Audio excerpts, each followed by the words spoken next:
Hello and welcome to the latest edition of Solar Shoulder Productions. Talking about slope. Today in class, or at some point, you might have seen an opportunity to find the slope of a line that joins 2 points. What I'd like to show you in this particular lesson is how to get fullest credit for quality notation and evidence of comprehension, not just that we calculate correctly. So, first things first, I'll point out that I looked at the numbers and I see that I have to get a scale that's going to take me all the way to 7, and as far south as -5 on the x and the y. So when I use my ruler, I'm trying to work with the scale that I have, and I see that given the graph that's provided here, if I count by ½ centimeters, I'll be able to get all the way over to 7. So using the ruler, I can get a good measure of the point, and then I could use ½ centimeters to measure units south as well. So that gives me my first point, 7, -5. My second point will be at -5, -1, and that produces a line that looks like this. I finished labeling my scale so everybody knows how I'm counting, and it's consistent with the points that I've labeled here. Then I need to look at the line and make some assessments. I know that the slope's going to be negative. I also know that the value, the absolute value of the slope, is going to be smaller than 1. So, after I make my predictions, I'm going to examine my graph with a little bit more detail. You see what I'm discovering here is, in order to get from one point to the other, we went 5 in the negative realm and 7 in the positive realm, which means the x's are 12 units apart.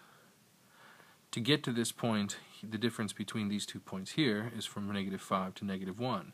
In other words, here's -5, and then here's going back a -1 right there. So that's why this is -4 apart. We're taking this part out of the equation. Now that clutters up the graph. This is something that you don't have to show. It's something that you should think. So you think it, but you can just show the 12 and the -4.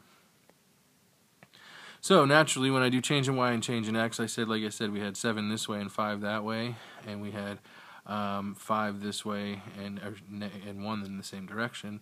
So we get this, which is 12 over -4, which divides out to be -3. However, I have to think about this answer and realize it's not consistent with what I thought. We should have had something smaller than 1. This has an absolute value of 3. If that's correct, then I have to go down 3 over 1, and clearly this line is not as steep as the line that I'm trying to find the slope for. So where's the mistake? So some of you caught it already. I put the change in x over the change in y, in spite of the fact that I labeled it over here. So we want to reference our coordinates, and maybe even use color coding to do this in a more effective way. Nonetheless, this is what I should have done, producing -4/12, which is -1/3. I can back that up even further by looking at the fact that I can go up 1/2 centimeter and over 3/2 centimeters, and that still puts me back on the line. I can do it again multiple times, but I label it once. Now with the rulers and my thought process is all mapped out over here, this is quite a cluttered graph. So I want to clean this up and show you what it should look like on a test. I want to see first that you plot the line, you label the points. Tell me that you've made a prediction about your slope. You can make a guess, and you should put in a range of values, maybe greater than this or smaller than that or whatever. So we put that in, and then we go in the line and examine horizontal movement and vertical movement. And I should also see over here the appropriate ratio. You can show me how you subtract in what order, and make sure that the result is consistent. So that's what the green stuff does. You do all of this, and you are in A- territory. Go a step further, here's all you have to do. Invent a context. Degrees per Celsius per day. So that gives me a new label, and it's basically, we must be in the winter already because we've got freezing temperatures, and apparently there's some constant decrease. Every day we're getting colder and colder and colder. So that here we are -5 degrees Celsius, very freezing. So what I see is I'm dropping at a rate of -1/3 Celsius per day. I can improve my graph then by showing that over 3 days we lose 1 degree Celsius, and that's consistent throughout the graph. So, if you look at the big picture, if you pause the screen, this is what your work should look like ultimately. It's got evidence of context, it's got evidence of understanding how the reduced slope fits with your graph, it's got evidence of prediction, and good clear communication. So, in this case, we have the points 1/2, 3, and 1/3. And what you'll notice is I set a scale this time, a ½ centimeter, or a whole centimeter counted as 1 rather than a ½ centimeter, because I'm dealing with much smaller numbers. I'm going to broaden out or widen out my scale a little bit so I can access these numbers and see clearly what's going on. So you set the width of each increment according to the kinds of numbers that you're dealing with. So for 1/2, 3, and 1/3, all I have to do is visualize 1/3 of 1 unit. So this is about 1/3 of the way from 3 to 4. So that's 1/2, halfway between 0 and 1.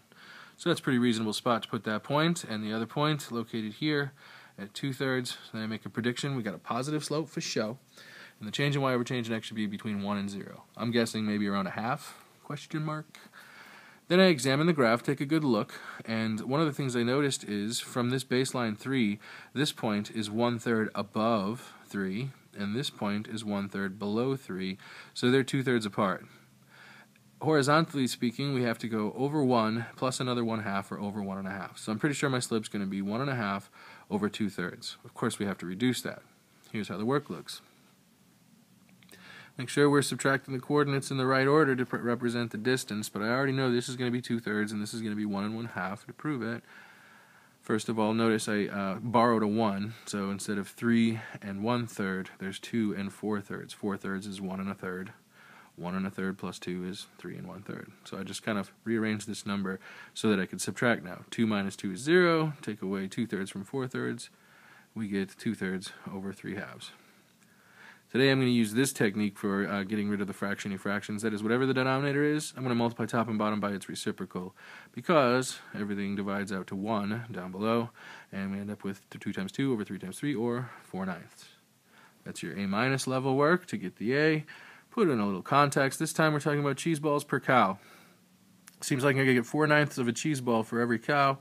That is, and I need some way to check this. I tried 4/9 cheese balls per cow, but trying to go over 9 and up 4 doesn't match my scale. So what I did is I just cut this rate in half to say 2 cheese balls for every 4.5 cows.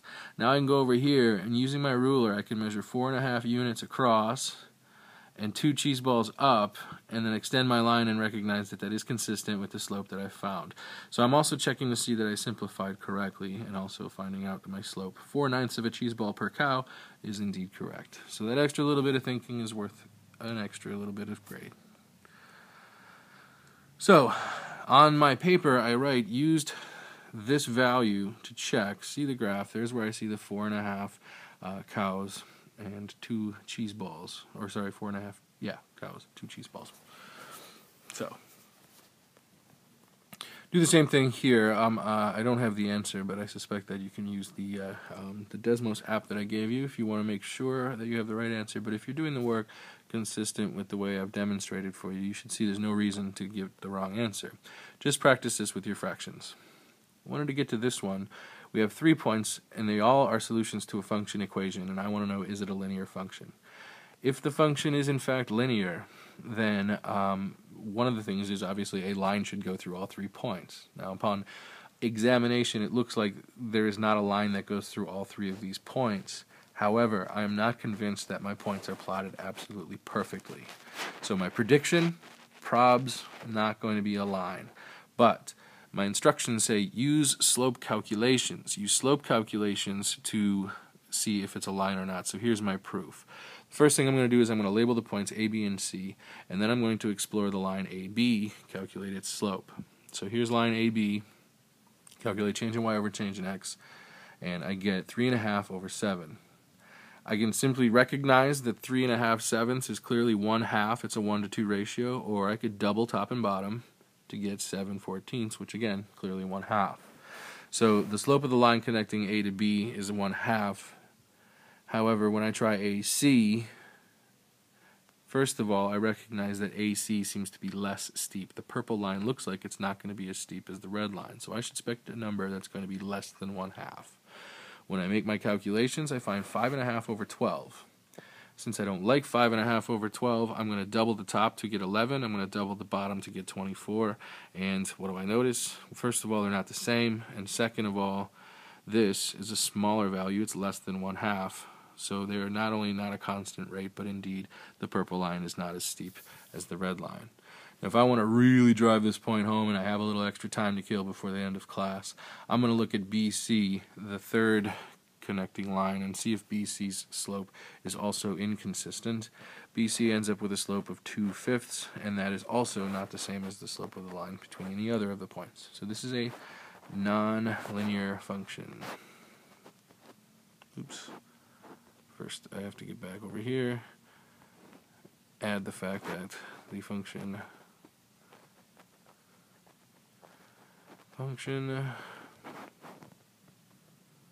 is not a line.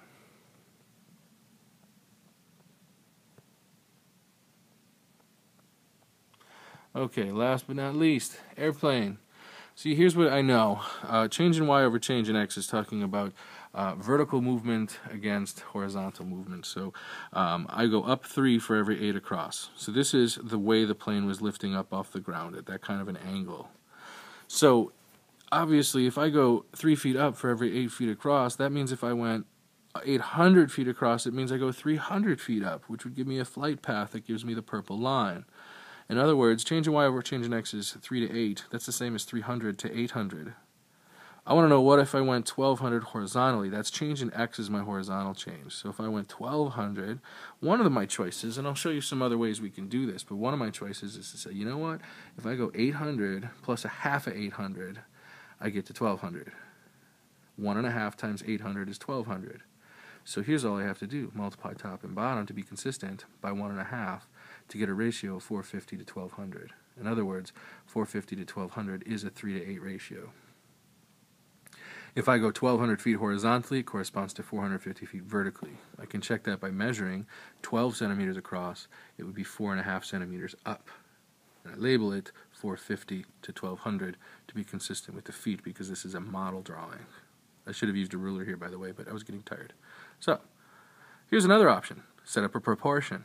In other words, if 3 feet up is to 8 feet across, then 1200 feet across is to how many feet up?